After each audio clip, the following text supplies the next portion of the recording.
Welcome. Today, we're really going to dig into the science behind a truly effective workout. Have you ever wondered if you're actually doing enough to prepare for your training? Well, we're going to break down all the theory and turn it into a super practical guide you can use to get better, safer, and just plain more results from your very next session. Okay, so here's our game plan. We're going to start with the big why. Why do we even train? Then we'll explore the cool science of how our bodies adapt, define what fitness really is, cover the essential rules you got to follow to make progress, and then wrap it all up by showing you how to build a perfect training session. Let's get right into it. So, first up, let's tackle the biggest question of all. Whether you're a pro athlete or just getting started, what's the real point behind all the sweat and all the effort? Why do we do it? When you strip it all away, it really comes down to this constant balancing act between two things. We want to push our performance as high as it can go, but at the same time, we have to keep the risk of getting injured as low as possible. A great program? It does both, perfectly. And this image gives you the big picture. See how total performance is built on these four pillars? You've got tactical, technical, psychological, and physical. And while they're all crucial, they all have to rest on that physical foundation. If that's not solid, the whole thing crumbles. And that's our focus today. So now we know why we train, but what about the how? How does your body actually get stronger from all this work? When we put it under stress with exercise, what's actually going on in there that makes us better? Well, the secret sauce to all fitness improvement has a name. It's called supercompensation. It's basically the idea that our bodies are designed to adapt to stress.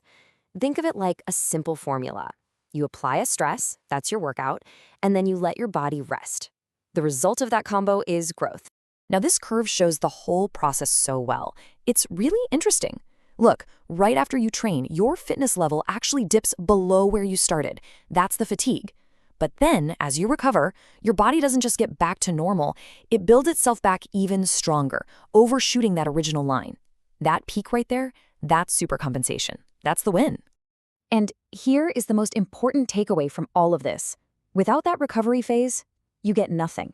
You just keep digging a deeper and deeper hole. The real gains, the real improvement, it all happens while you rest. Rest isn't optional. It's where the magic actually happens. And these adaptations, they happen on two different schedules. The acute effects are the things you feel right away. The muscle pump, being out of breath. But the chronic adaptations, those are the real prize. Those are the lasting, permanent changes to your body that you only get after weeks of consistent training. Okay, so we get the process of adaptation. But what qualities are we actually trying to work on? What does being fit even mean? Let's break it down. You can basically split fitness into two big buckets. First, you've got the stuff related to your overall health, the essentials for just living a good, long life.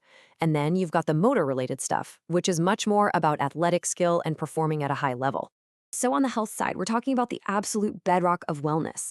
This stuff impacts your daily life. It's your heart and lung efficiency, your ability to sustain an effort, your raw strength, your mobility, and your body composition.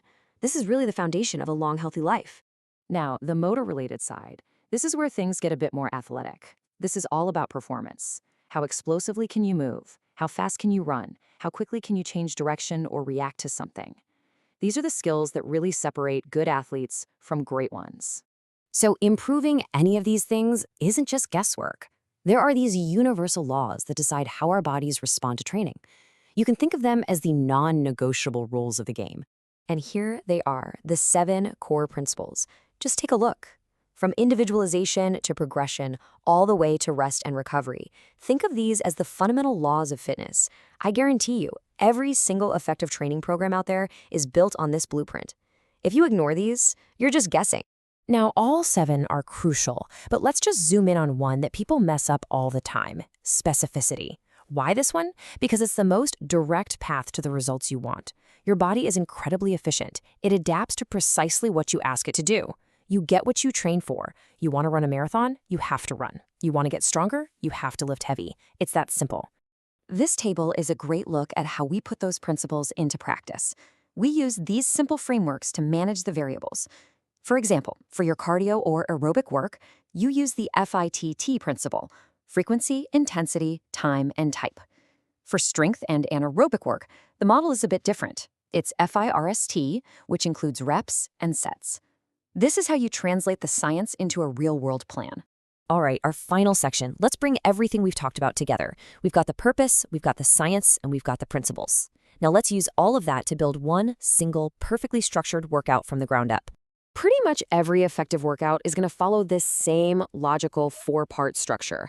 But today, we're going to zero in on the one part that is most often rushed or even skipped completely. And it might just be the most important part for your performance and safety, the warm-up. And that's the key mindset shift right there. A warm-up isn't just about trying to avoid an injury, it's about actively making your main session better. So let's look past the old 5-minute jog on the treadmill and use a smarter, more systematic method called the RAMP protocol. RAMP is just a simple 3-step system. First, you raise your body temperature and heart rate. Then you activate the specific muscles you're about to use and mobilize the key joints. And finally, and this is the part most people miss, you potentiate. This means you do a few explosive movements to wake up your nervous system and get it ready for peak performance. So, what does this all mean for you? It means that effective training isn't random, it's a science. And by understanding the purpose, the principles, and the structure of a great session, you can go from just exercising to truly training with a purpose. So the real question is, what's the one thing you're going to change in your next workout to make it better?